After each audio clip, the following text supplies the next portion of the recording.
Bonjour à tous et bienvenue dans cette vidéo copilote consacrée à Blender. Je m'appelle Thierry et je serai votre guide pendant 1h20 et quelques poussières de minutes durant lesquelles nous allons réaliser cette composition autour d'une carte de vœux pour la nouvelle année. Une création qui vous rappellera peut-être la Christmas Card de décembre 2011, je crois que c'était il y a déjà 2 ans avec une partie modélisation de boules de Noël, mais cette fois nous serons plutôt orientés Nouvel An. Une création inspirée du web que je vous invite d'ailleurs à dénicher et à me faire parvenir puisque je vous l'ai déjà dit, aller chercher l'inspiration pour vos compositions est souvent nécessaire et le web regorge de ressources pour nous inspirer. Nous n'aurons aujourd'hui pas d'image de référence, mais c'est un tuto toujours adapté aux débutants initiés, même si j'espère les plus avancés d'entre vous y trouveront encore quelques trucs et astuces.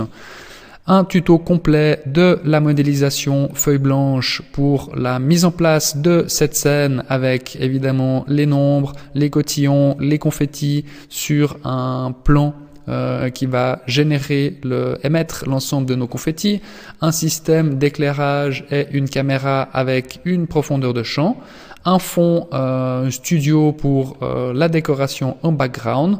Nous passerons évidemment par l'étape des matériaux et nous terminerons par du rendu et le fameux node compositing qui permet de lécher considérablement les images et apporter une touche finale hors du commun puisque l'ensemble de ces nœuds sont à mon sens, comme par exemple du vignettage, des effets de base à connaître impérativement pour améliorer la qualité de vos présentations. Je profite de cette introduction pour vous remercier pour tous vos messages, toutes vos propositions de tutoriels. D'ailleurs, vous le voyez, malgré toutes vos propositions, je vous présente généralement des projets que je réalise puisque j'en ai besoin. En l'occurrence, je vais véritablement utiliser cette carte de vœux pour une communication au mois de janvier auprès de la famille, auprès des amis, des collègues et quelques clients. Donc une utilité que je partage avec vous aujourd'hui. Je vous invite à me faire parvenir vos propres compositions directement à thierry@copilote.ch ou à les poster directement dans les commentaires de l'article sur copilote.ch. Éventuellement, vous pouvez les poster sur la page Facebook ou directement sur Google+ également. On démarre ce tutoriel avec la traditionnelle scène par défaut Blender à laquelle on va retirer le cube et la lampe en pressant sur X. Nous allons ajouter Shift A, un maillage de type UV sphère à laquelle on va laisser ici les valeurs par défaut. Ça sera évidemment la base de notre boule de Noël. On va se placer en vue de face orthographique pour attaquer la modélisation. On va rentrer dans le mode édition. Je profite pour faire un contrôle espace pour enlever le widget des petites fléchouilles qui me gênent à la lecture. Et puis je vais faire un S 0,5 sur le pavé numérique pour réduire sa taille par 2. Nous allons sélectionner le vertex ici au sommet de la sphère, faire un X effacé et puis nous allons venir extruder E et avec un S ici redimensionner notre extrusion pour venir faire ici le montant et l'attache de la boule de Noël. On va faire une deuxième extrusion, donc cette fois je vais presser Z pour le contraindre sur l'axe Z et puis on va simplement monter ici notre attache pour la boule de Noël. Je peux me placer en vue de face pour évaluer un petit peu les proportions. On va faire un Shift D pour dupliquer la rangée de vertex supérieure qui était sélectionnée. Je vais faire un S et vous voyez le redimensionner légèrement par-dessus. J'ai donc séparé ici cette rangée de vertex de notre maillage principal de la boule. Et je vais faire un GZ pour le descendre progressivement à peu près à ce niveau-là pour pouvoir maintenant faire une extrusion sur l'axe Z. Je vais pouvoir finaliser ici. Ce sera évidemment le capuchon de notre boule de Noël. Vous voyez qu'aujourd'hui on attaque sans image de référence, mais évidemment ne vous privez pas d'avoir une petite boule de Noël à côté de vous ou une image pour vous aider lors de la modélisation.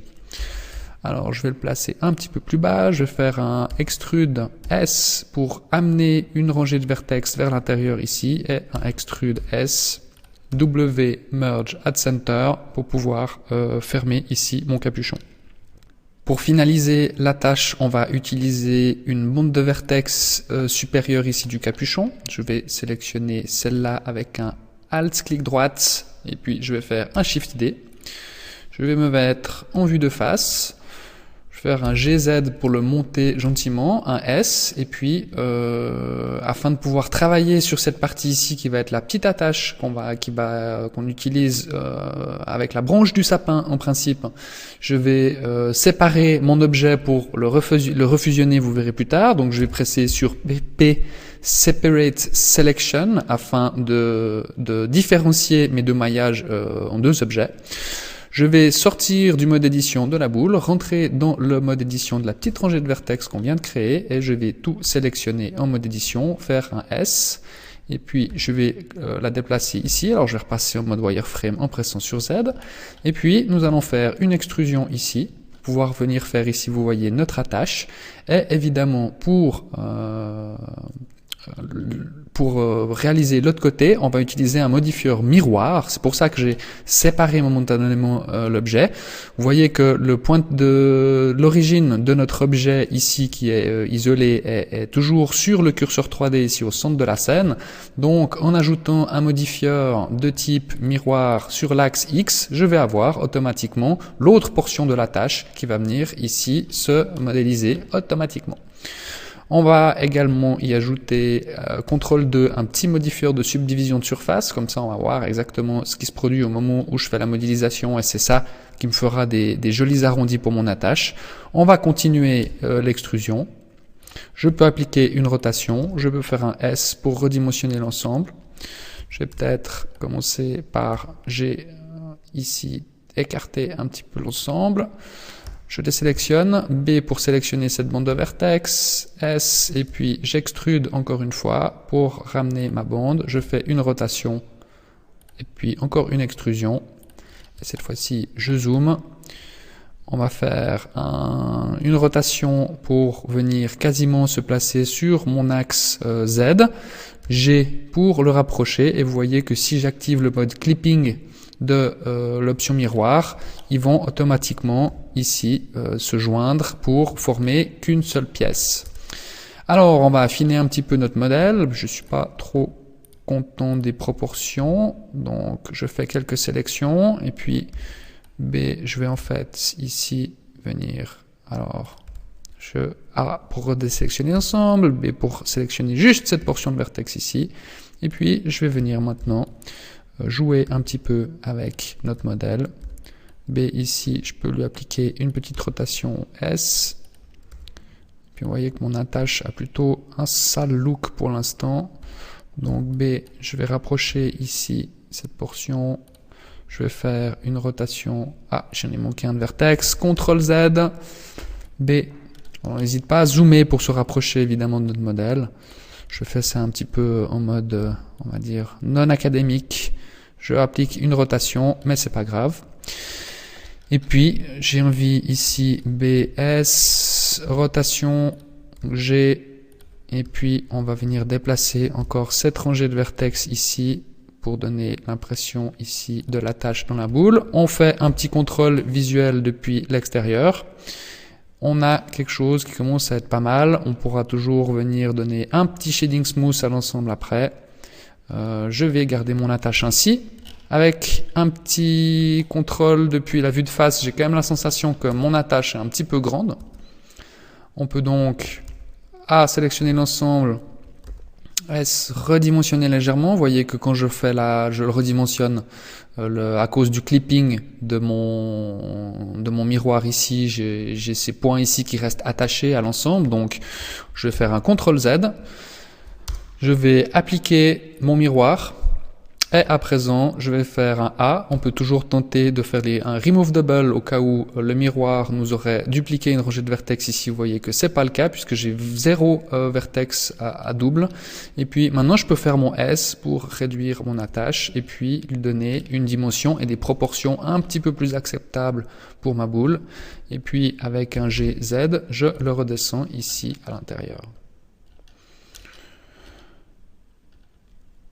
On va à présent sélectionner nos deux objets et faire alors un CTRL J pour refusionner l'ensemble des deux modèles. Vous voyez que maintenant, en passant en mode édition, j'ai mes deux objets qui sont à l'intérieur. Alors évidemment, ça a enlevé le modifieur de subdivision de surface puisque j'avais ajouté aucun modifieur pour l'instant à la boule.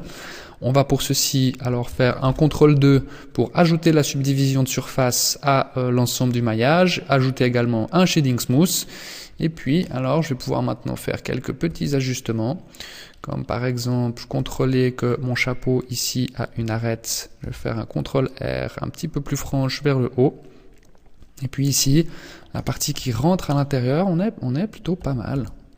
J'aurais pu ajouter éventuellement un contour, je peux activer ici l'option qui me permet de voir à travers, je pourrais activer ici, alors on peut très bien faire ici une sélection, un CTRL L et puis cacher l'ensemble de ce maillage et maintenant faire un CTRL R, donc j'ai caché le capuchon et puis ici un petit loop cut pour donner une arête un petit peu plus franche vers le bas et puis j'espère un maillage, on verra, un capuchon je dirais qui n'est pas trop éloigné de l'intérieur de mon objet mais ça a l'air plutôt acceptable. Une petite vue de face et je crois que nous sommes pas mal avec notre boule. On pourra toujours évidemment venir faire quelques petits ajustements plus tard. On va conserver des bonnes habitudes. Je vais ici venir appeler l'objet ball. Comme ça, j'aurai dans mon outliner ici directement l'identification de cet objet et de l'ensemble de ce maillage. Un petit CTRL S pour sauver notre scène et on enchaîne. En prévision de la mise en place de la scène, on va remonter légèrement la boule ici au niveau de l'axe X puisqu'on viendra placer un plancher pile à ce niveau-là. Je vais donc faire un GZ et puis je vais la remonter au mode objet à peu près jusqu'ici. On fera de l'affinage plus tard. On va ajouter nos chiffres et pour ceci on va utiliser l'outil texte. Shift A, nous allons ajouter un texte qui vient se placer ici à l'horizontale. On va lui appliquer une rotation R contrainte sur l'axe X de 90 degrés sur le pavé numérique. Et puis rentrer dans le mode édition avec Tab, effacer le texte par défaut et le remplacer par un 2. On sort du mode édition, je peux faire un GX pour le faire apparaître ici. On va alors évidemment sélectionner une fonte, puisque les fontes par défaut Blender, voilà, elle est ce qu'elle est. Je vais choisir ici dans mon dossier font la police de caractère impact qui est généralement d'ailleurs présente sur tous les systèmes d'exploitation, donc vous l'aurez certainement aussi chez vous. Et puis on va travailler sur notre avec l'outil texte ici au niveau du panneau des propriétés. On va commencer par l'extruder. Vous voyez qu'en l'extrudant, je vais lui donner une certaine épaisseur. Donc bon, évidemment, je veux pas qu'il soit trop épais. Je vais peut-être aller à 0,1. J'ai trop d'épaisseur. 0,8. Ah non, plutôt 0,08. Avec une épaisseur, voilà, qui me paraît peut-être même déjà un peu trop importante. Mais bon, on va dire que ça va. Je vais ajouter également un petit peu de biseautage, vous voyez, sur le contour ici du chiffre. Donc je vais peut-être le pousser à 0,015 pour avoir une lettre à peu près ainsi. Et puis, depuis la vue de face, vous voyez qu'en termes de taille, mon texte est trop petit. Plutôt que de jouer avec l'échelle, je vais plutôt ici jouer avec la taille de mon texte, que je vais mettre à 1,5, un poil trop petit. À 1,8, j'ai à peu près la même taille que la boule, donc ça me convient. Vous voyez ici que d'ailleurs par rapport à mon mode objet et à cause du biseau, je suis pas tout à fait sur l'origine, donc il faudra qu'on vienne placer nos éléments un petit peu plus tard. On va enchaîner avec le 14, je vais faire un Shift D, X pour le contraindre et le déplacer, entrer dans le mode édition, je fais mon 1 pour commencer. Et puis un Shift D, contraint sur l'axe X, je le déplace. Nous allons faire à présent le 4. Vous l'avez compris, le 0 est symbolisé par la boule de Noël dans notre composition. Et puis on peut observer nos chiffres avec un résultat qui me satisfait en tout cas jusque-là. Relativement simple, mais n'oublions pas que tout ceci s'adresse à des débutants initiés. Vous pouvez évidemment venir jouer sur d'autres paramètres à loisir, voire modifier la police pour votre composition. On va commencer la mise en place de notre scène et l'ajustement de nos objets. Pour ceci, je vais commencer par ajouter un maillage de type plan pour faire le sol. Je vais d'ailleurs le baptiser ainsi pour notre outliner. On va le redimensionner en faisant un S8 pour le faire couvrir la grille pour l'instant. On viendra faire des ajustements de toute façon un peu plus tard pour l'avoir plus dans un mode studio, mais ça va surtout me permettre maintenant depuis la vue de face, sur le pavé numérique, commencer à faire des ajustements ici. Vous voyez que ma boule ne repose pas parfaitement sur mon plan. Je vais donc faire un GZ et puis venir la faire affleurer ici.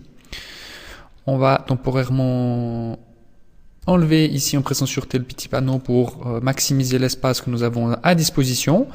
Je vais lui appliquer une rotation. Vous voyez que l'origine de mon objet est toujours placée au centre de ma sphère, ce qui me permet, en faisant une rotation ici, de vraiment venir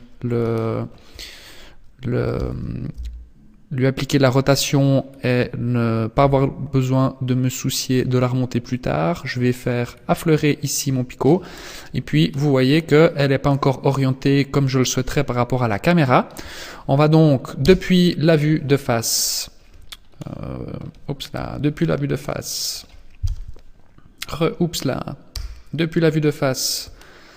on va faire un CTRL-ALT 0 pour venir placer la caméra en face donc de la vue active, et puis on va faire un GZ pour la placer. Je vais lui donner une rotation légère sur l'axe Z pour la donner, disons, une perspective, ou avoir une perspective un tout petit peu différente de la vue pleine face qu'elle nous offrait au préalable. Et puis je vais venir séparer l'écran ici. On va se placer en vue de dessus. Et puis, en regardant ici notre caméra de ce côté-là, je vais venir appliquer une rotation ici sur l'axe Z, puisque je suis depuis la vue de dessus. Et puis, je vais maintenant pouvoir comme ça orienter un petit peu la boule de Noël un peu plus en face de la caméra. Je me remets en vue de face, je m'assure que le tout est bien à fleur sur mon plan. Ça a l'air plutôt pas mal. On verra comment se comportent les ombres plus tard. On va garder notre vue caméra active ici, et puis on va maintenant venir appuyer nos lettres pour composer le 2014. On va donc passer en vue de dessus. G, je vais déplacer le 2. Il faudra que je lui applique une légère rotation dans ce sens-là pour venir l'appuyer ici contre la lettre. Vous voyez également que il faudra que je lui applique une légère rotation vers l'arrière pour l'appuyer contre la boule. Pour ceci, je peux faire un R 2 fois X pour lui faire appliquer une rotation sur son X local, puis donner une légère rotation ici à mon 2. Vous voyez que je vais peut-être pas trop l'incliner. On voit au niveau du panneau des propriétés, d'ailleurs je pourrais l'avoir aussi ici en ouvrant N, exactement la rotation qui lui a été appliquée. On pourrait très bien définir qu'elle est par exemple à 85 ou à 83. Pourquoi pas, allez, allons-y pour 83. On observe évidemment depuis notre caméra ici, je peux la déplacer légèrement du côté de ma boule, et puis on continue, on va aller T pour fermer, alors TN pour fermer ce panneau, décidément aujourd'hui, vous voyez que ma lettre ne repose pas tout à fait sur le plancher, donc depuis la vue de face, je vais faire un GZ, pour venir vraiment ici l'affleurer à vue. Et puis maintenant, je peux faire un GY pour reculer légèrement mon 2 et venir l'appuyer contre la boule. Peut-être un poil trop... Non, c'est pas mal. Ou alors un GX, je le déplace encore légèrement. Et puis un GY, je le rapproche. Il ne faut pas oublier que on aura un reflet ici du 2 sur notre boule, mais j'ai envie qu'elle reste quand même bien visible. Ici, j'ai une inclinaison qui commence à me plaire. Ok, on va en rester là. On pourra toujours faire de l'affinage plus tard. On va déplacer à présent le 1.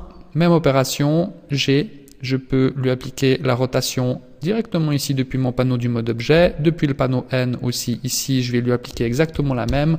83. Je vais d'ailleurs le faire directement pour l'autre chiffre ici. 83 qui est le numéro 4.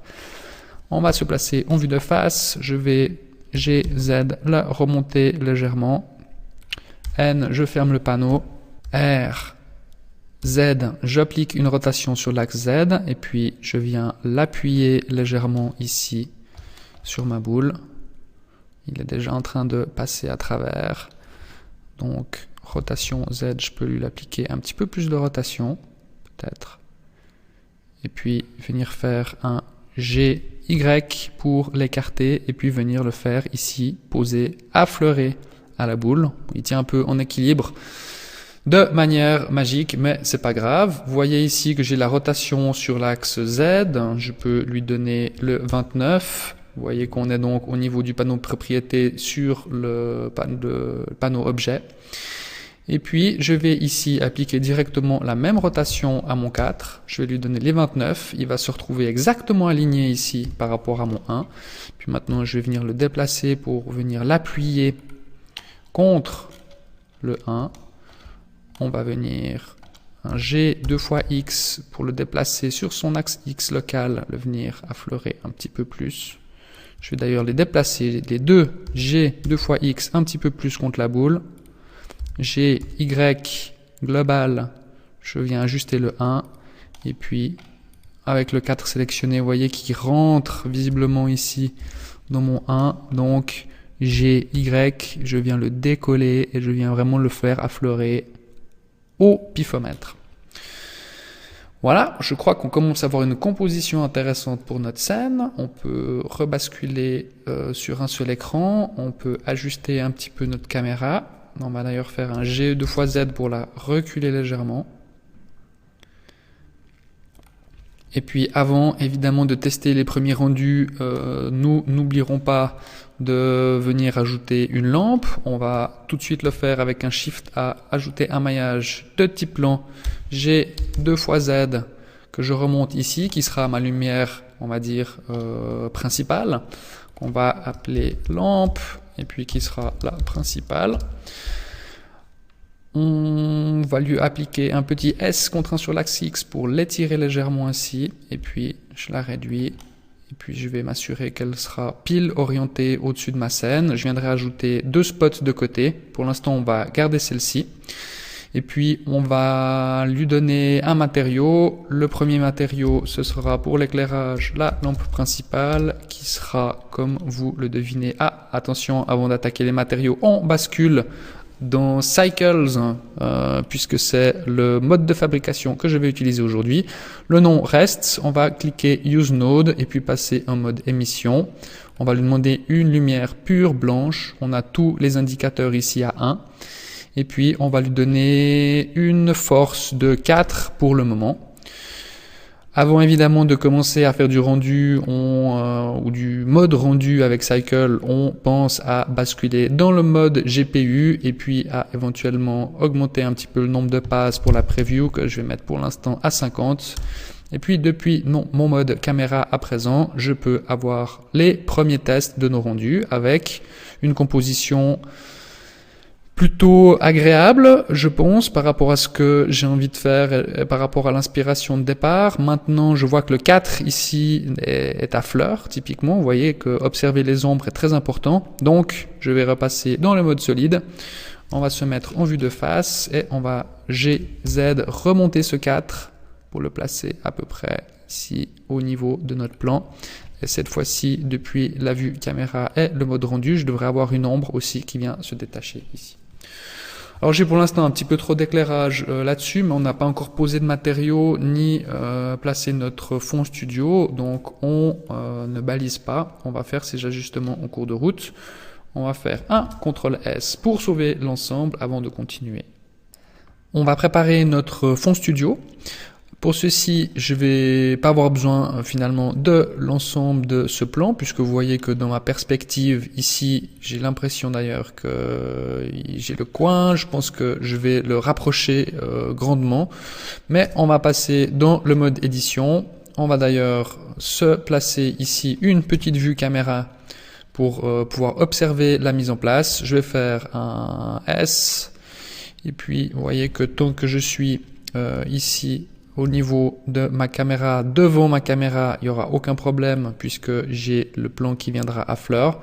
Et puis alors, il faudra quand même faire un SX pour l'étirer et puis agrandir le plan ici pour qu'il dépasse de la petite mise en scène que nous avons préparée. Nous allons nous mettre en vue de côté. je vais rester dans le mode édition, désélectionner l'ensemble, passer en mode wireframe pour être sûr de sélectionner les deux vertex de chaque côté de mon plan. Je vais faire un GY, je vais les ramener assez proche, on va dire, de notre composition. Et puis, nous allons faire une extrusion pour venir ici placer notre studio photo. Allez, je vais même largement dépasser. On va faire un CTRL R deux fois sur donc on tourne la roulette de la souris, je clique. Et puis un S contraint sur l'axe des X pour étirer ici deux arêtes, puisque je vais appliquer maintenant avec un CTRL 2 un modifieur de subdivision de surface pour venir lisser la courbe. Et puis on va repasser au mode solide pour voir ce qui se passe ici. Avec un T, on va également lui donner un shading smooth. Et puis vous voyez que quand je suis en vue de côté, mon plan remonte considérablement ici. Je vais donc, pour affiner la courbure due à la subdivision de surface, faire un CTRL R pour venir, on va en tout cas réduire la courbure jusqu'ici. Pas trop, pour pas qu'on ait un angle trop important. Et puis cette fois-ci, vous le voyez depuis la vue de face, depuis la vue caméra. Je peux d'ailleurs rebasculer depuis la vue caméra. Ici maintenant, j'ai mon fond studio qui est complété. On va ajouter deux lampes. On va faire un Shift A, ajouter un maillage G, Z, je remonte, S pour le réduire légèrement. On se place en vue dessus. Je fais une légère rotation ainsi. Et puis, depuis n'importe quelle vue, je vais faire un R 2 fois X pour lui appliquer une rotation sur l'axe des X. Cette fois, depuis la vue de côté, je vais venir la placer à peu près ici au niveau de ma caméra. On va le mettre de côté ici par rapport à la composition. Et puis, alors je vais l'appeler lampe gauche, left, et puis un Shift D avec un X pour le contraindre sur l'axe X. Je vais l'appeler lampe droite. Cette fois-ci, on va lui appliquer une rotation dans l'autre sens. Vous verrez que ce sera évidemment des lampes qui viendront nous faire un peu d'éclairage sur les lettres et du reflet sur la boule. Et puis, depuis le mode wireframe ici, je vais remonter GZ un petit peu ma lampe principale pour la placer au-dessus. Et nous allons donner un matériau ici qui sera pas une lampe main, mais une lampe pour, disons, le même matériau pour nos deux lampes de côté. Je vais donc cliquer sur le petit 2 pour désolidariser le matériau de la lampe main. On va l'appeler ici lampe left and right, donc un LR. Et puis on va donner une force moindre pour l'instant à 1 à ces deux lampes. Et puis évidemment, on va pouvoir tester depuis le mode rendu, voir exactement l'influence qu'elles ont. C'est pas énorme visiblement, donc on peut passer à 3 pour voir peut-être un peu plus d'éclairage. On verra évidemment quand on aura nos matériaux qui seront définitivement préparés. On n'oublie pas également que l'environnement ici du panneau World va influencer, puisque je vais cliquer le Use Node et que vous voyez que si je joue sur la couleur du background, j'ai évidemment ma scène qui s'éclaire plus ou moins grâce à l'éclairage de l'environnement avec Cycle, qui me fait d'ailleurs jouer beaucoup moins avec l'Ambient Occlusion que j'utilisais beaucoup avec le Blender internal. Là, j'ai peut-être quelque chose d'un petit peu trop clair, je peux réduire. On viendra faire ces affinages en cours du tuto. Avant d'ajouter les derniers éléments ou pas, on peut jouer sur les matériaux. J'ai tendance à faire un peu en mode décousu, mais bon, c'est la manière, vous voyez, avec laquelle je travaille. Je pourrais venir rajouter tous les éléments avant de travailler les matériaux ou commencer à travailler les matériaux de l'ensemble. On va aller sur le mode solide. On va faire un CTRL S et je vous propose de commencer par finir tous nos objets. Et puis nous ferons les matériaux, l'affinage de l'éclairage et on commencera à attaquer du rendu. On va créer les derniers éléments de décor de notre scène, les confettis et les cotillons. Pour ceci, je vais me placer sur le calque numéro 2 en vue de face. Et puis, je vais passer par les préférences utilisateurs pour ajouter un add-on au niveau des curves, add curve ici, le plugin, l'add-on Extra Object, qui, vous allez le voir, sera fort pratique puisque avec un Shift A, on ajoute une curve, nous tombons sur les Extra Objects et je vais pouvoir ajouter une spirale qui sera fort pratique pour guider l'orientation de notre cotillon. Quand je crée la spirale, j'obtiens par défaut un cercle. On presse sur T pour ouvrir ses propriétés et puis vous allez pouvoir la modifier avant d'entrer dans toute autre modification ou dans le mode édition. Sinon ce panneau disparaît évidemment. Nous allons appliquer, vous allez le voir, une certaine hauteur et vous l'avez deviné, un certain nombre de tours ici qui vont nous permettre de créer la spirale. Je vais me placer en vue de face. On va commencer par réduire le rayon de la spirale, ce qui va me permettre de réduire la hauteur pour commencer à prendre forme notre petit cotillon. On a le nombre de steps ici qui est en fait la résolution de notre courbe. Je vais la laisser à la valeur par défaut de 24. Vous voyez qu'on va pouvoir la faire bien plus longue puisque je vais créer un grand cotillon. Je vais monter, pourquoi pas, à 50 pour avoir suffisamment de longueur. Et puis, vous voyez d'autres options ici avec lesquelles vous pouvez vous amuser, mais par exemple le Radius Growth ici qui donne un effet plutôt tornade, donc que nous allons pas utiliser. Notre curve s'appelle ici tout simplement spirale. Je vais la laisser ici avec ce nom-là pour l'instant. On va ajouter un maillage de type plan. Nous allons rentrer dans le mode édition et puis ramener ces deux vertex ici au niveau de l'origine, donc 0 sur l'axe des X. Je supprime les deux panneaux pour gagner en espace. Je fais A pour sélectionner l'ensemble. SY, j'affine considérablement la largeur ce qui va nous servir de cotillon et que nous allons répliquer sur notre curve. Un GX pour l'étirer. Et puis je vais faire un certain nombre de loop cuts pour donner une certaine souplesse à notre maillage lorsqu'il va venir s'appliquer autour de la curve. Et puis je vais également ajouter en prévision de la subdivision de surface un CTRL R aux deux extrémités. Je ne sais pas si c'est vraiment nécessaire en fait. Et puis la magie va s'opérer maintenant. On va sélectionner la bande que nous allons pouvoir appeler cotillon. Je ne sais pas quelle est la correspondance en anglais. Et puis nous allons dans le panneau des modifieurs ajouter un modifieur curve et puis sélectionner la spirale. Vous voyez que mon objet vient s'appliquer pile sur la courbe et puis avec un deuxième modifieur qui sera cette fois-ci un array pour répliquer notre objet que je vais placer en dessus de notre curve, je vais venir dupliquer l'ensemble. Il ne reste plus qu'à augmenter le nombre de réplications pour aller à peu près jusqu'en haut. Je suis à 24, allez je pousse à 25. Oui, 25 ça supporte. Et vous voyez que j'ai un joli cotillon qui suit parfaitement la curve et qui a un aspect un peu désordonné puisque ça suit également le tilt de notre curve ici. Donc si je rentre dans le mode d'édition ici, la curve avec un CTRL T sauf erreur, vous voyez je peux tourner l'orientation de la courbe et ça donne un aspect un petit peu aléatoire entre guillemets au déroulement du cotillon, même si on remarque des patterns de la réplication, mais ça donne un aspect plutôt naturel.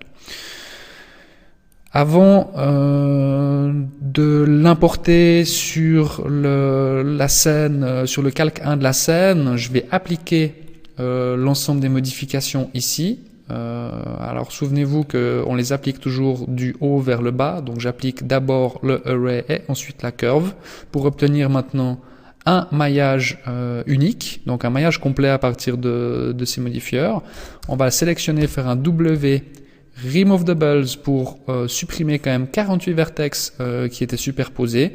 Et puis vous voyez que ce cotillon maintenant avec un R sur l'axe X de 90 degrés ou alors plutôt un R sur l'axe Y de 90 degrés, allez escape, un R Y de 90 degrés, j'arrive à mettre mon cotillon à l'horizontale. Il suffira de faire un CTRL 2 pour le lisser, de lui appliquer un shading smooth pour avoir un cotillon qui commence à avoir une bonne forme.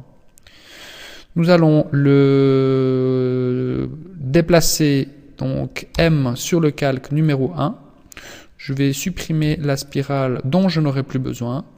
Et puis, nous allons retourner sur notre scène pour continuer la mise en place. Alors, vous voyez qu'évidemment, il est bien trop gros par rapport à l'ensemble de mon lettrage et de ma boule de Noël. Je vais donc faire un S pour le redimensionner sévèrement.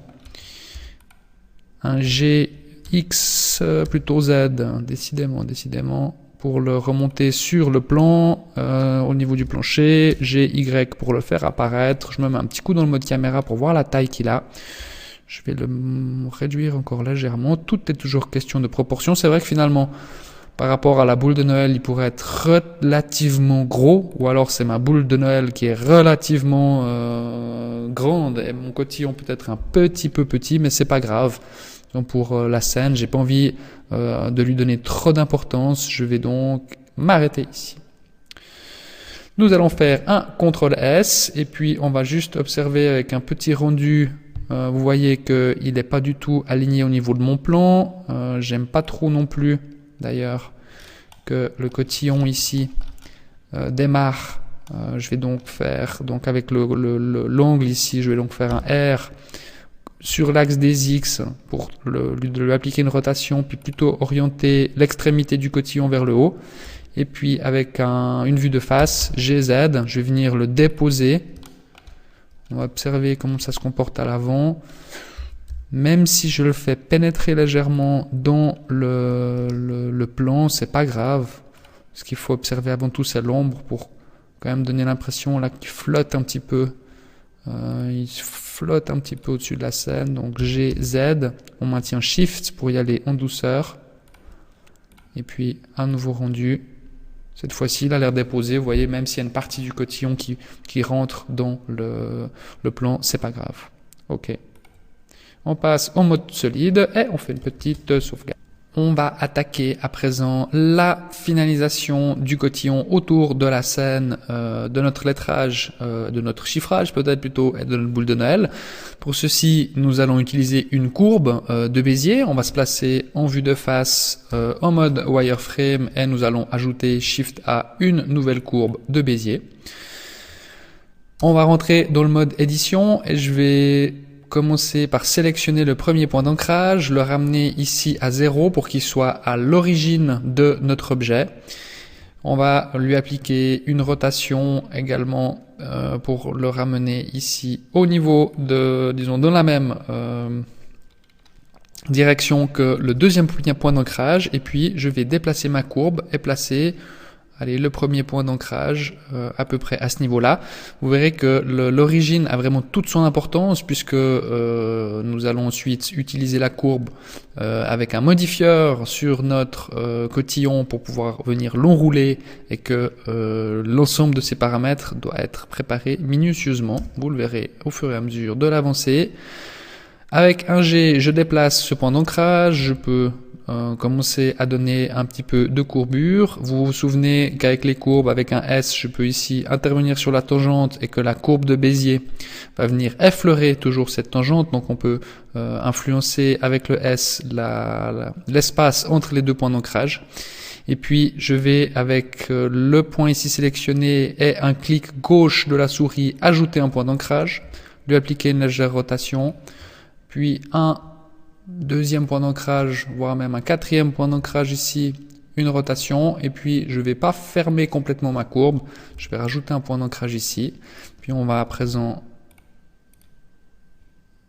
ajuster un petit peu l'ensemble. Je pourrais très bien aussi après venir avec mon mode caméra ajuster un petit peu la scène. Là, l'aspect important, c'est évidemment d'avoir cette origine ici. Un autre aspect très important quand on va appliquer la curve pour pas qu'elle parte dans tous les sens, j'avoue avoir galéré bien des fois avec ce modifieur pour pouvoir vraiment l'appliquer sur la curve. Il faudra également faire attention à l'aspect rotation. Vous voyez que j'ai déplacé en mode objet mon maillage tout à l'heure, qu'il a une certaine rotation sur l'axe X de moins 90 degrés, qu'au niveau de l'échelle également, il est réduit par rapport à sa taille d'origine. Donc je vais faire un Shift A, un CTRL A, pardon. Et je vais lui demander un Apply Rotation and Scale pour remettre à zéro tous ces paramètres au niveau de la rotation et de l'échelle et appliquer ce qui nous intéresse ici, appliquer vraiment des paramètres qui vont correspondre à l'application de notre modifieur curve tout à l'heure.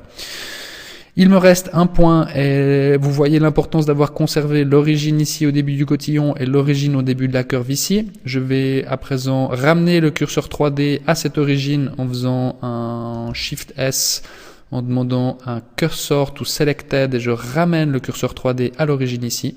Je sélectionne le cotillon, un Shift S pour cette fois lui dire Selection to cursor et ramener mon cotillon au niveau de l'origine de la curve. Un Shift C permet de recentrer le curseur 3D au centre de la scène.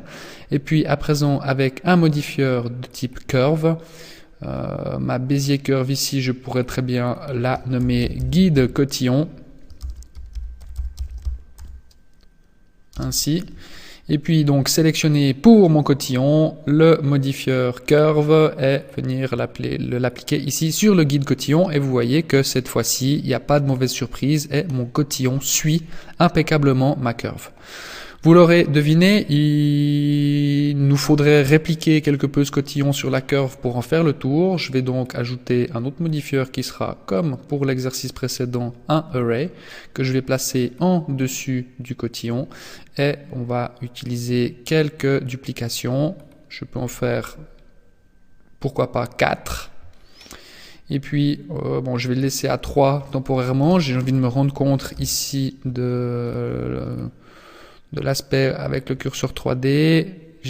Alors il s'est appliqué sur la curve, donc voilà, il rentre dans ma scène 3D et puis surtout il ne fait pas complètement le tour. Donc on va repasser en mode solide. On va même se mettre en mode wireframe et puis je vais rajouter un nombre supplémentaire. Je viendrai le couper ensuite à la mano ici. On peut repasser en mode 3D. Si vous avez le souci d'appliquer les différents modifieurs et que vous voulez conserver l'ensemble, vous pouvez faire un Shift D, clic gauche de la souris pour les superposer aux éléments précédents et puis les déplacer par exemple sur le dernier calque, ce qui me permet d'avoir ici une copie de la curve et du cotillon au cas où. Je peux maintenant revenir sur mon élément de départ ici. Je vais faire un apply de l'array, un apply de la curve. Je peux supprimer cette curve et puis je peux maintenant passer dans le mode édition, sélectionner l'ensemble, faire un W remove the bulbs pour voir qu'il y avait 0 vertex qui était superposé. Et puis on va alors à présent, mince, revue de face à désélectionner l'ensemble. Puis on va sélectionner un tronçon à partir duquel on va venir couper notre cotillon. Donc avec un CTRL et un clic gauche de la souris, je fais déjà la sélection de l'ensemble de ces vertex. Avec un B, je finis la sélection. Je fais un X, delete. J'aurais pu aussi ajuster un petit peu ma curve. Au passage, vous voyez qu'il me reste ici un vertex qui ne nous intéresse pas. Je vais faire un X, effacer le vertex. C'est vrai qu'après tout, j'aurais pu ajuster un petit peu l'ensemble autour de ma scène ici, déplacer mes éléments de curve. J'ai pas pris la peine de le personnaliser, mais ce n'est pas grave. On va se remettre en vue de face, un GZ. Je vais le remonter et le faire effleurer ici ma scène.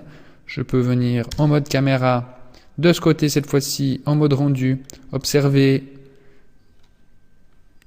S'il est placé trop haut par rapport à ma scène, ça va encore. Je vais faire un GZ.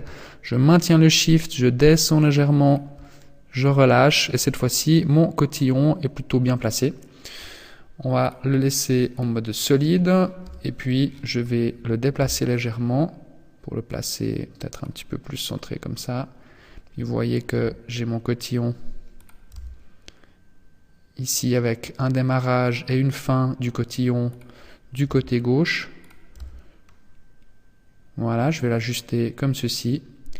Et puis, je vais faire un Shift D, une rotation pour ajouter un deuxième cotillon. Et puis, on va venir le superposer à certains endroits. Alors pourquoi pas le tourner complètement et puis je vais venir le superposer ici à certains endroits. Ici, il passe à travers le 2, ce n'est pas une bonne option, donc je lui applique plus de rotation et je le déplace et puis je trouve un endroit intéressant. On viendra ici zoomer un petit peu, ça me plaît bien s'ils sont un petit peu enchevêtrés comme ça, puisqu'en général les cotillons, on les souffle, on les fera de deux couleurs différentes. On va observer un petit peu en mode rendu ce qui se passe. Voilà, j'ai des cotillons un petit peu enchevêtrés, bien entourés, avec un passage en arrière-plan ici. Je suis plutôt satisfait du résultat. On va donc faire, comme à l'accoutumée, un petit CTRL S pour faire une sauvegarde. On va finaliser notre scène avec la création des confettis qui vont donner un peu de profondeur dans le studio à notre image. Pour ceci, nous allons nous placer en vue de dessus en mode wireframe et créer Shift A, un nouveau maillage de type circle. Je contrôle avec T ici le nombre de vertex de ma forme de base, le fill type pour avoir un remplissage de type N-gon, c'est tout bon. Je passe en mode édition, je vais drastiquement réduire la taille de mon confetti. Et puis avec un GX, je vais le déplacer ici en dehors de la scène, afin d'éviter qu'il apparaisse dans le champ de la caméra. On va donner un petit peu d'épaisseur à ce confetti avec un modifieur Solidify qu'on va mettre à 0,180, pourquoi pas. Il est un petit peu épais mon confetti quand même, donc allez, on va lui laisser les 120. On va le nommer confetti. Ce sera le confetti bleu, j'en ferai toute une série tout à l'heure. On va pour ceci setter d'abord le système de particules en ajoutant un nouveau plan qui sera l'émetteur de notre système de particules et de nos confettis. On peut donc l'appeler émetteur confetti. On va lui créer un nouveau champ de particules au niveau du panneau des systèmes de particules de type R qui est celui qu'on utilise pour la création de cheveux ou de poils dans Blender. On va lui demander de rendre un objet qui sera le confetti bleu. Et puis, alors je vais passer en mode wireframe pour deviner les confettis apparaître à la surface. Vous voyez qu'ils sont orientés pas tout à fait dans le sens que je souhaiterais. On va donc aller ici sélectionner notre confetti. Je vais demander à l'aide du panneau N ici l'affichage, donc en mode édition. Vous voyez que j'ai le plaisir de voir tous les confettis passer en mode édition. Demander l'affichage de la normale. Je vais lui demander depuis la face et puis l'agrandir légèrement. Donc vous voyez comment nos confettis sont orientés. Je vais lui appliquer une rotation sur l'axe X de moins 90 degrés, ce qui va permettre de réorienter les normales de tous mes confettis, enfin du confetti bleu sur l'émetteur dans le bon sens. Et puis, maintenant qu'on a un confetti qui est plutôt bien préparé, on va le dupliquer, Shift D, X, le confetti jaune, Shift D, X, le confetti rouge, Shift D, X, un confetti vert. On va tout de suite aller les renommer. Ce sera un rouge, un jaune et un vert.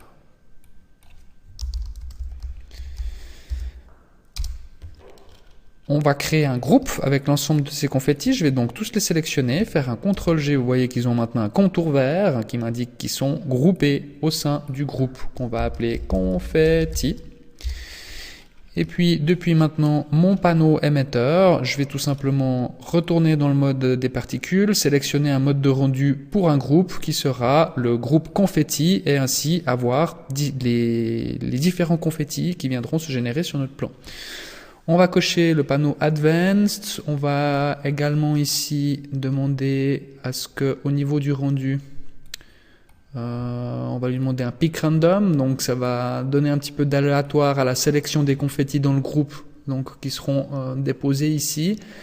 Et puis on va décocher l'option émetteur afin que le plan lui-même ne soit pas rendu par la caméra. On va sans plus attendre mettre à notre confetti bleu un petit matériau ici qu'on va appeler confetti blue.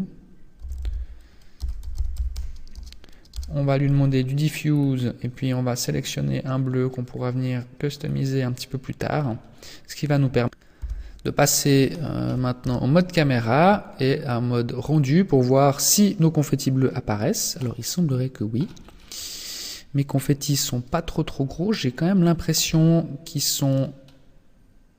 Non, ils sont pas... Si, ils sont légèrement sous le plan. J'ai l'impression qu'il y a des petits artefacts. Donc on va passer en mode solide. Remettre la caméra. N, je vais fermer ce plan. Je vais séparer l'écran. Je vais me placer en vue de face. On va sélectionner l'émetteur à confetti. Ici.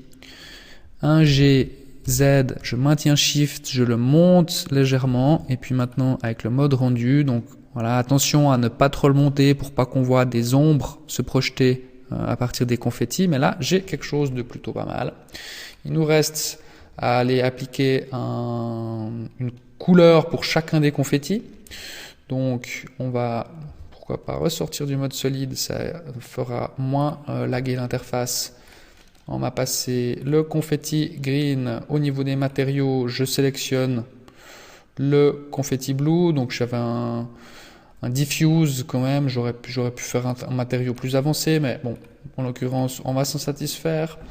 On va partir dans du vert. Donc je clique le 2 pour le désolidariser de l'autre matériau. Et puis cette fois-ci, je pars dans du vert. Pourquoi pas un petit peu plus foncé. J'aurais pu pour mon confetti blue faire un bleu un petit peu plus foncé aussi. Peut-être quelque chose de plus bleu. Voilà. On va sélectionner ce confetti qui s'appelle toujours blue, qui était censé, j'imagine, être le yellow.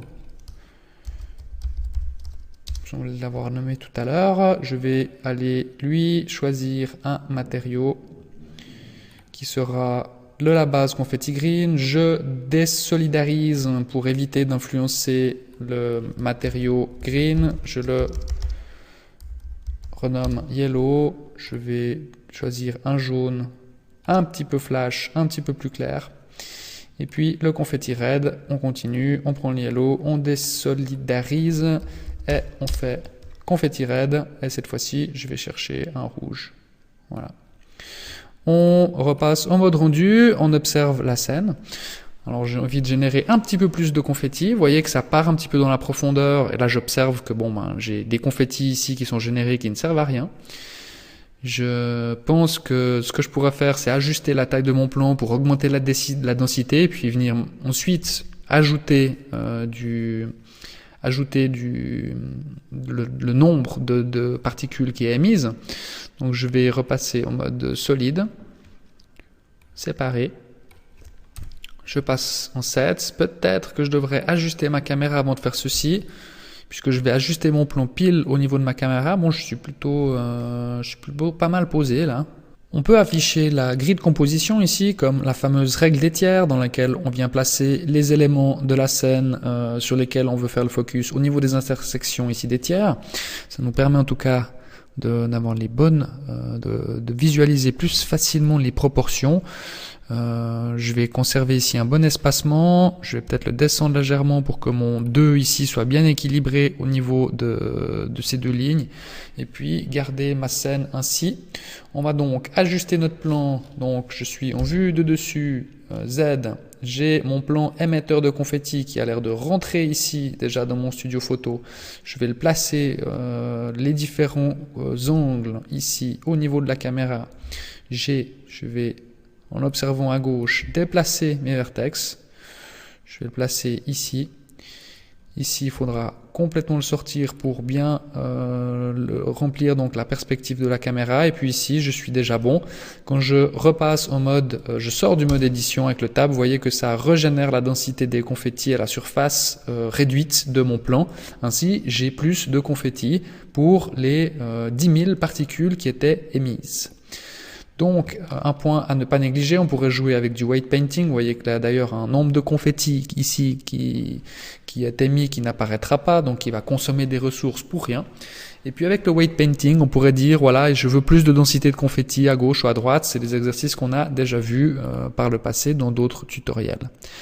Un petit rendu pour observer le résultat avec les matériaux des confettis. Je vais sélectionner ma caméra, je vais désactiver les grilles de composition pour pouvoir observer correctement la scène. Je peux également cocher l'option border afin de générer uniquement la partie visible de la caméra qui sera effectivement rendue et diminuer la consommation des ressources. Et puis, j'ai envie, depuis mon émetteur à confetti ici et le tableau, le panneau des systèmes de particules, de venir réduire légèrement leur taille. Le confetti est plutôt traditionnellement petit. Et puis, alors je vais pouvoir tout de suite tester avec beaucoup plus de confetti. On va en mettre 5000. Avec une densité qui est plutôt pas mal. Et puis vous voyez, ce qui m'intéresse surtout, c'est que bon, il rentre visiblement dans le fond du studio ici, mais ça part dans un beau dégradé. Et puis ça donne une certaine profondeur à notre image. Donc je vais conserver ici mes 5000 confettis pour l'émission. On va pouvoir enfin attaquer des matériaux et fignoler notre éclairage avant de faire du rendu. Je vais commencer par le matériau du studio. Donc mon floor, que j'aurais pu appeler Floor Studio aussi. Je vais lui créer un nouveau matériau qui sera donc celui du sol. Je vais prendre une couleur diffuse pure que je vais donner dans les légèrement bleus, plutôt clair. Puisque j'ai envie d'avoir des cordons qui seront de couleur chaude, une boule qui sera plutôt orangée. J'ai envie donc d'avoir un certain contraste avec l'ensemble. C'est un bleu qui me convient plutôt bien. On va attaquer le matériau de notre boule, qui est peut-être le plus compliqué, puisqu'on va utiliser le matériau de la boule et un matériau différent pour le support et puis l'accroche. On va donc avec la boule sélectionner, créer un nouveau matériau qui sera notre matériau pour la boule. Et puis cette fois-ci, nous allons alors taper dans du mix shader. On va pas faire de node compositing avancé. On va plutôt choisir un glass et se satisfaire de ce que nous avons dans le panneau de rendu. Un gloss en surface. Donc j'ai envie qu'elle brille. Et puis vous voyez que je peux ainsi observer déjà les réflexions de mes deux lumières. D'ailleurs, j'ai l'impression que j'ai une de mes lumières qui n'émet pas. Et puis je vais choisir pour le deuxième shader du diffuse. Alors, où es-tu, petit diffuse? Tout en haut. On a une dureté ici, donc à 0, parce que je veux vraiment que ce soit pur gloss. Et puis je veux d'ailleurs voir les reflets, je veux observer le reflet. Alors vous voyez que j'ai le plan qui est mis ici, que ici c'est le ciel, l'environnement, que je devine ici cette surface grise. Donc on pourrait très bien imaginer une sphère entourant l'ensemble pour avoir un bleu complet à l'intérieur. Moi, c'est pas forcément ce qui nous intéresse. On va juste essayer d'allumer notre lampe pour voir ici, c'est notre lampe gauche qui n'a pas de matériau. Donc on va lui appliquer le même matériau que celle de droite. À présent, elle est allumée.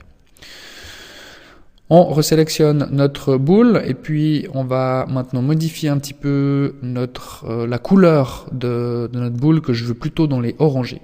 Pour le gloss, je vais choisir une couleur dans les très orangés, peut-être un petit peu plus foncé. Vous voyez qu'on voit tout de suite l'influence du gloss sur les reflets des lampes. Et puis peut-être une couleur dans les jaunes. Alors là, peut-être un tout petit peu trop jaune pour notre diffuse. Ou alors je vais considérablement modifier ici au niveau du facteur. Allez, un beau jaune bien flash. Et puis ici, je vais réduire le facteur du diffuse. Donc l'influence du diffuse pour me pencher plutôt sur du gloss. Et puis venir alors cette fois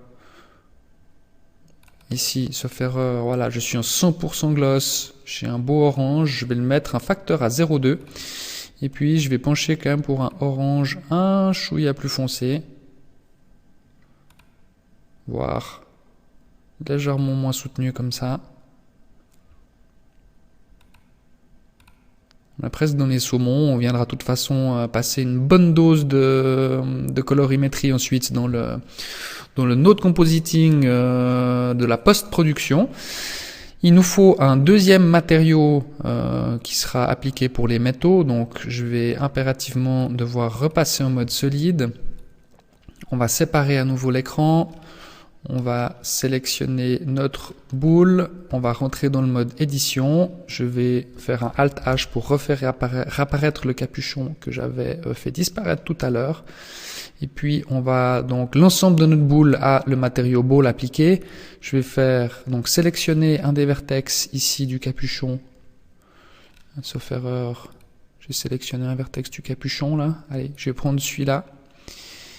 Celui-là même, un vertex de notre accroche. On va faire un CTRL L pour sélectionner l'ensemble. C'est bizarre, hein, j'ai l'impression que... Oups là. J'ai l'impression que je pourrais... Ah non, c'était un petit défaut tout à l'heure. Je vais rajouter un deuxième matériau qui va être basé, pourquoi pas, sur la ball. On va sortir du mode édition. Je vais le désolidariser, re-rentrer dans le mode édition pour assigner le ball 001 que je pourrais l'appeler gray puisque j'ai envie que ce soit le gris. Et puis on va cette fois-ci sélectionner alors un blanc. Donc je peux recentrer ici sur la roue chromatique en mettant tous les éléments à 1. Je recentre l'ensemble. Et puis alors on peut passer cette fois-ci de ce côté-là en mode rendu. Pour observer le résultat, j'ai quelque chose d'un petit peu trop gloss peut-être, donc je pourrais diminuer son influence et puis peut-être aussi diminuer sa dureté, voilà, pour que ce soit un tout petit peu plus diffus au niveau du rendu ici. Et puis surtout, je vais choisir une couleur diffuse d'un gris un peu plus foncé. Je vous rappelle qu'il a assez peu d'influence, donc je peux aussi augmenter l'influence du diffuse. Pour passer à 0,5, voilà, j'ai quelque chose peut-être pas assez métallique, donc je vais quand même l'augmenter et puis je vais passer, alors là on est à full white sur la roue chromatique, donc on est pas mal. Voilà, donc n'oubliez pas, on peut donc d'assigner les matériaux ici en mode objet, on peut désélectionner, sélectionner un autre matériau, sélectionner pour voir où est-ce qu'il est appliqué et ainsi de suite. Donc n'oubliez pas toutes ces petites fonctionnalités très utiles. Je vais refusionner ceci ici et puis on va pouvoir passer aux matériaux pour nos lettres et aux matériaux pour nos deux cotillons. Pour nos chiffres, je vais créer un nouveau matériau qui sera très métal. On va sélectionner un des chiffres ici. Ce sera le métal pour les chiffres qui sera également un mix shader comme pour la boule. J'aurais pu d'ailleurs, pourquoi pas, m'en inspirer. En allant directement le sélectionner. Allez, c'est trop tard. Je vais faire le mix shader. On va choisir un glossy dessus, un diffuse dessous. On va les mettre, j'ai envie d'avoir un blanc très flash pour les deux, donc max blanc. Et puis vous voyez que j'ai une dureté que je vais légèrement réduire, mais je vais laisser un petit peu de diffuse. Là ils sont trop gloss, en plus ils reflètent le gris de l'environnement, ce qui ne me convient pas. Donc je vais ici augmenter à 0,1 la dureté pour pouvoir avoir quelque chose de plus diffus. Et puis on va tout de suite l'appliquer aux deux autres. Vous voyez que ça rend plutôt pas mal. Il faudrait peut-être que je pousse un petit peu l'éclairage au niveau de mes deux lampes pour avoir quelque chose d'un petit peu plus marqué, mais on a quelque chose qui commence vraiment à payer. Je trouve que mon 2 est peut-être un tout petit peu trop en face, mal orienté par rapport à ces deux lettres. Je ferai une toute petite correction dans la composition.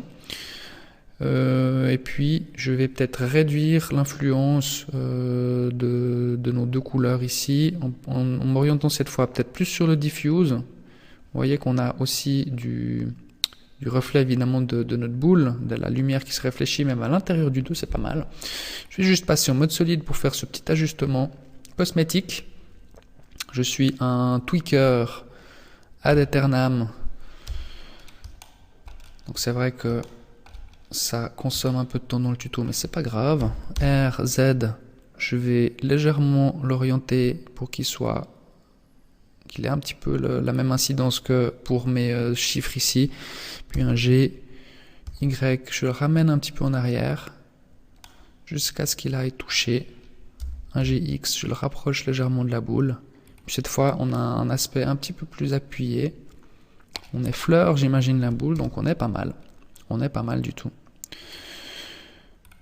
En mode rendu, je rebascule. On va aller sélectionner nos cotillons ici pour leur appliquer un matériau à chacun. On va partir sur une base, sur la base du métal, pourquoi pas. J'ai envie aussi d'avoir un mix shader ici, qui va être orienté, ça fait un peu plus paquet cadeau, mais j'aime bien quand ça gloss. C'est vrai que les cotillons sont un petit peu plutôt papier, donc full diffuse, pas tellement glossy, mais nous on va se la jouer plutôt paquet cadeau. On va leur donner un gloss qu'on va laisser blanc, et au niveau du diffuse, puisqu'il a plus d'influence, je vais en faire un vert. Ouh là là, vous voyez le genre de truc à ne pas faire. Un contrôle Z pour revenir en arrière. Et puis je vais désolidariser ceci pour appeler ça le matériau cotillon 01. J'aurai le cotillon 02 également. Et puis donc je vais changer le diffuse. Je vais en faire un dans les verts. Je vais réduire fortement l'influence du gloss. Donc à 0,9, on a un léger gloss. À 1, normalement, je suis en full diffuse. Donc on va passer en 0,9. J'aime bien ce vert. Il sort pas mal du lot. Il est peut-être un tout petit peu trop flash. Et puis là, je vais partir sur le cotillon 0,2 que j'ai envie de faire dans les orangés. Je désolidarise. On part en cotillon 0,2. Et puis cette fois-ci, je vais donner un truc dans les oranges qui devrait ressortir un petit peu par rapport à mon vert. C'est vrai que là, vous voyez, ils sont quand même assez bien mélangés, et puis on voit plus le vert que le orange, ou alors je peux partir dans un rouge. Allez, je trouve ça trop... Voilà, un orange qui commence à m'intéresser. Peut-être que mon vert est un tout petit peu trop flash. Je vais resélectionner mon cotillon là, et puis on va demander un vert peut-être un tout petit peu plus foncé. Voilà, pour avoir quelque chose de plus uniforme. Il nous reste peut-être à ajuster un petit peu nos lampes à présent. On peut peut-être donner un tout petit peu plus de diffuse aussi à nos cotillons ici, donc plutôt donc diffuser un petit peu plus le gloss. Je vais également ajuster encore celui-là, et puis je vous laisserai faire le fine tuning que vous savez j'adore faire. Je vais ajuster peut-être, vous voyez que la lampe du dessus alors est très très flash. Peut-être que je pourrais venir la lampe main, réduire un petit peu son intensité. Si je passe à 3, ouais, je réduis trop les reflets sur le dessus. Non, je vais la garder à 4. Les deux lampes de côté ici, on va voir ce que ça donne si je passe à 6. J'ai un éclairage qui est beaucoup plus intense sur la face de cette lettre, et puis j'ai pas mal de diffuse qui vient se fixer ici. On a quelque chose qui commence à devenir intéressant. Je crois que ce qu'il nous reste à faire, c'est un tout petit peu de profondeur de champ avant de tester un premier rendu. On va donc se placer ici de côté pour voir la caméra. On va également demander vous voyez, quand ça commence à laguer un petit peu, c'est souvent le générateur de particules et tous ces éléments qui sont émis, il y en a quand même pas mal, qui nous font laguer l'ensemble. Je vais demander à la caméra une limite. On va lui fixer une distance Shift pour pouvoir y aller doucement. Une distance qui va venir faire la netteté pile ici sur la boule de Noël. Et puis je veux pas trop de profondeur de champ non plus. Donc je passe en mode caméra. Et puis on va jouer sur la taille de l'ouverture ici du diaphragme. Vous voyez qu'à 0,01, j'ai à mon goût trop de flou en avant-plan. 0,05 pour donner un léger flou. Ah non, c'est pire. C'est 0,005. Voilà, pour avoir un léger flou à l'avant-plan, puis surtout du flou en arrière-plan qui part dans le studio photo. Et là, je commence à avoir quelque chose qui est plutôt pas mal et prêt pour attaquer un petit peu de post-prod. On va donc repasser en mode solide. On va surtout faire une petite sauvegarde. Passer en mode rendu, je suis donc toujours bien GPU Compute, on va faire les 50% du Full HD, je vais demander au niveau du nombre de passes d'en faire 500 pour évaluer, c'est vrai que vous voyez, on verra le bruit et le diffuse, on verra comment ça se comporte. Et puis il ne me reste plus qu'à lancer le rendu en pressant sur F12, je crois que je n'ai rien oublié, et de vous retrouver dans quelques instants. Et voilà le rendu après 500 passes, un rendu plutôt satisfaisant, pas trop de bruit résiduel, un petit peu là effectivement le gloss, le diffuse de mon gloss ici et des reflets de les lampes, on découvre encore un peu de bruit, mais la composition est agréable, les confettis donnent une belle profondeur, la profondeur de le champ ici est légère puisque j'ai un léger flou à l'avant-plan et sur l'arrière-plan. N'hésitez pas à passer du temps sur la composition de votre image, de l'ajustement des chiffres, de l'appui, de l'ajustement de ces cotillons, puisque vous savez que la composition fait partie intégrante de la réalisation de l'image et que c'est la composition même qui fera de vous des meilleurs artistes, même si vous ne maîtrisez pas toute la chaîne de production. Il y a un aspect qui me dérange beaucoup sur le rendu, c'est le gloss de ces deux lampes. Ce reflet qui fait un smiley à l'envers me plaît pas du tout, je vais garder seulement le gloss supérieur. J'aime beaucoup le rendu ici des reflets à l'intérieur de mon matériau de la boule. Donc je vais tout simplement repasser en mode 3D.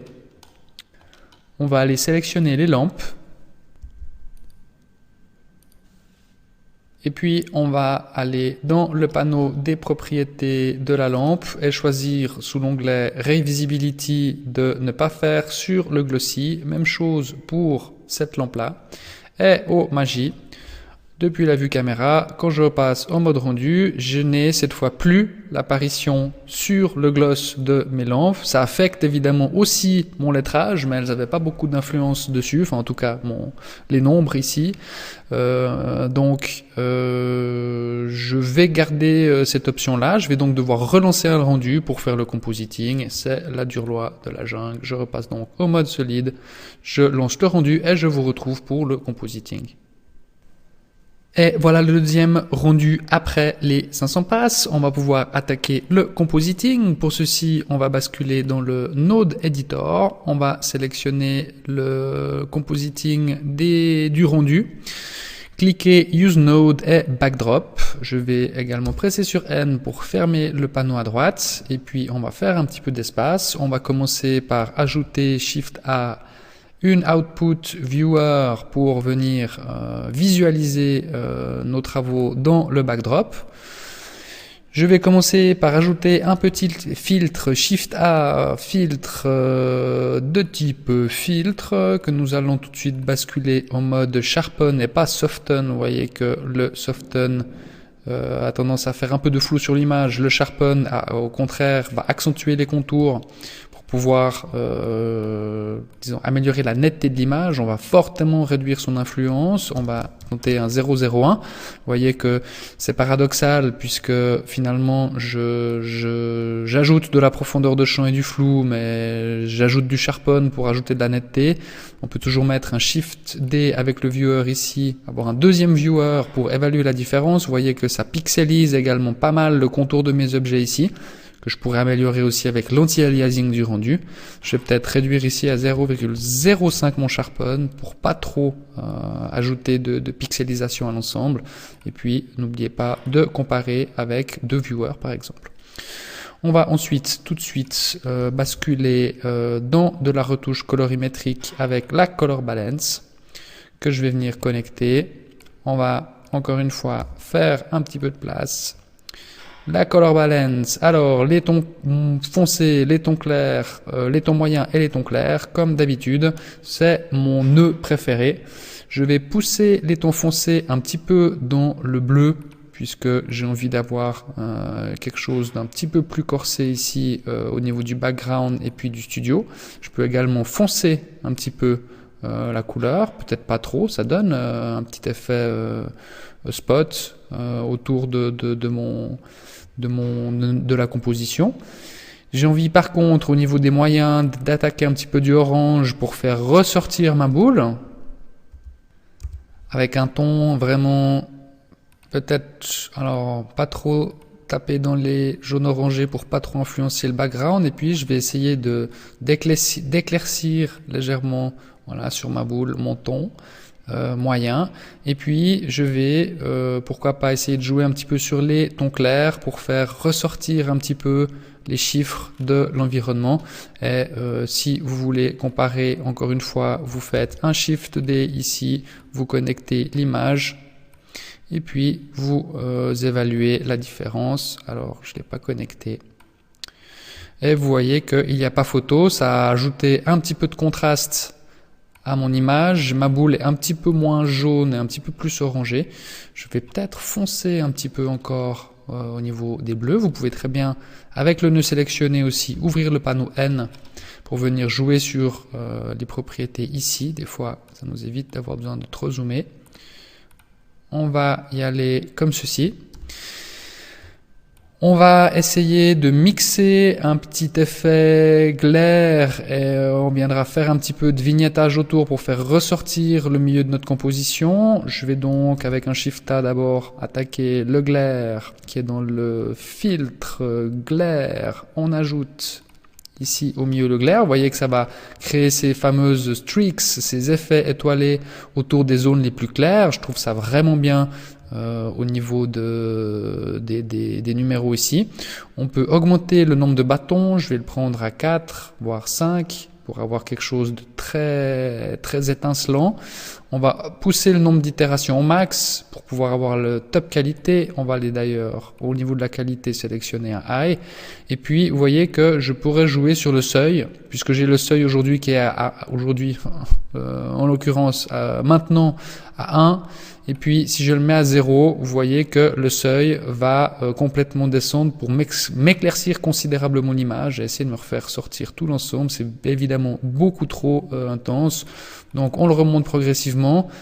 Étant donné que j'ai déjà choisi du niveau assez high, vous voyez que j'ai mes tons de rendu, les tons de compositing qui évidemment jouent.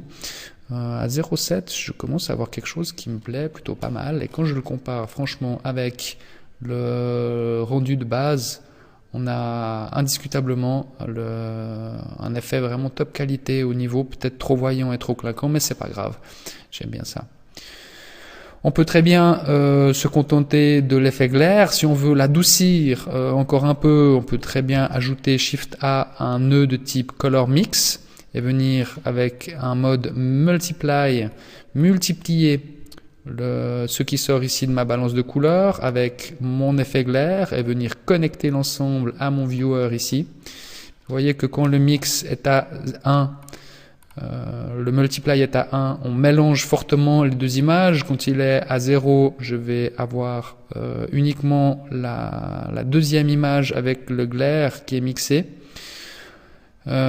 Si j'inverse, j'ai évidemment l'autre image en premier, et puis je viens maintenant augmenter un petit peu le facteur ici.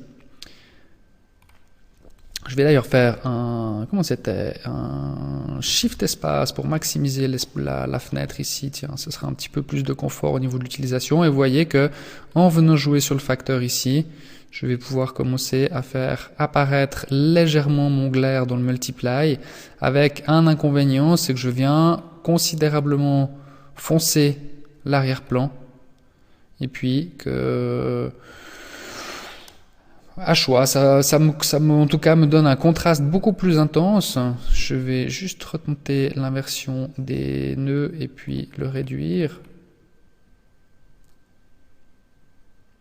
Là, j'ai quelque chose de peut-être plus visible au niveau du glaire et pas trop foncé au niveau du background. Je vais le garder ainsi. Vous savez que je suis un fan du tweaking, mais je vous laisserai le soin de venir vous-même faire encore quelques petits ajustements. Et nous allons terminer par l'ajout d'un vignettage. Pour ceci, on va utiliser Shift A. Un nœud de type mat qui sera ellipse mask ici. Vous voyez l'ellipse apparaîtra ici au centre de mon carré.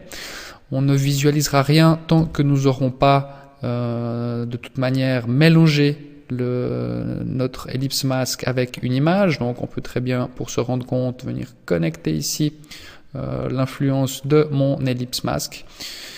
On va passer ceci à 1 au niveau de l'effet pour avoir un effet vignettage complet. Et puis, je vais alors progressivement augmenter la taille ici. Je maintiens Shift appuyé pour y aller en douceur. Et puis la hauteur pour venir l'ajuster à peu près à la taille de mon image. On se rend compte qu'il faudra ajouter Shift A, un filtre de type blur pour pouvoir venir flouter la bordure. On va prendre du Fast Gaussian ici. On va passer au mode relatif et je vais aller directement à peu près déjà 50%. Voilà. Donc vous voyez tout de suite l'effet vignettage apparaître. Il nous restera à connecter notre image ici pour mélanger notre sortie de compositing avec le glare et notre vignettage qui a tendance à foncer peut-être un petit peu beaucoup l'image. On peut très bien réduire l'influence de la vignette en venant jouer ici sur le paramètre du multiply. J'aurais pu réduire un petit peu.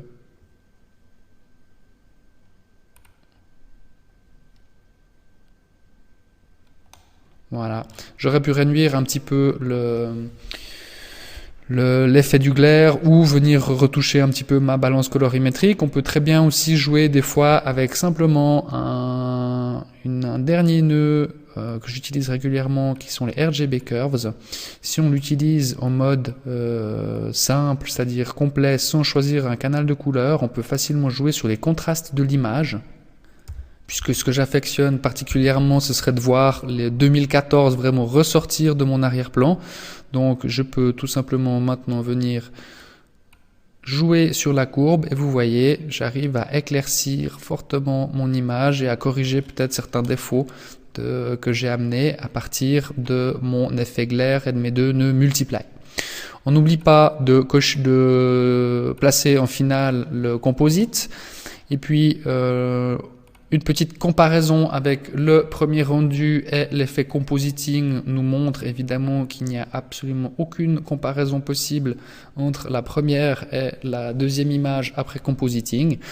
Au moment de venir enregistrer votre image, vous êtes souvent nombreux à me poser la question, faut-il refaire la totalité du rendu? Oui, ça va être consommateur de temps, etc. Eh bien non. Avec un Shift Espace, on va tout simplement maintenant basculer dans l'UV Image Editor. Vous voyez que j'ai là le résultat du rendu. J'avais l'impression que quand on choisissait l'option Combine, on devait voir immédiatement l'option en sortie du nœud Combine du non-editing. Visiblement, c'est pas le cas, mais vous pouvez changer ici le Render Results par le Viewer Node et vous voyez instantanément le résultat du compositing. Il nous reste à faire un F3 et puis à souhaiter une bonne année à notre image. Happy New Year 2014. Je vais la baptiser 01 puisqu'on n'est jamais à l'abri de faire plusieurs rendus et je vais pouvoir sauver ainsi le PNG dans mon dossier et utiliser mon iCard pour ma petite opération de communication de Nouvel An. Voilà, nous sommes arrivés à la fin de ce tutoriel. J'espère que vous avez appris quelques trucs et astuces supplémentaires avec cette composition et que vous aurez une jolie carte de vœux pour vos proches, vos amis ou vos collègues. Je me réjouis de vous retrouver pour une prochaine vidéo copilote et vous dis à bientôt.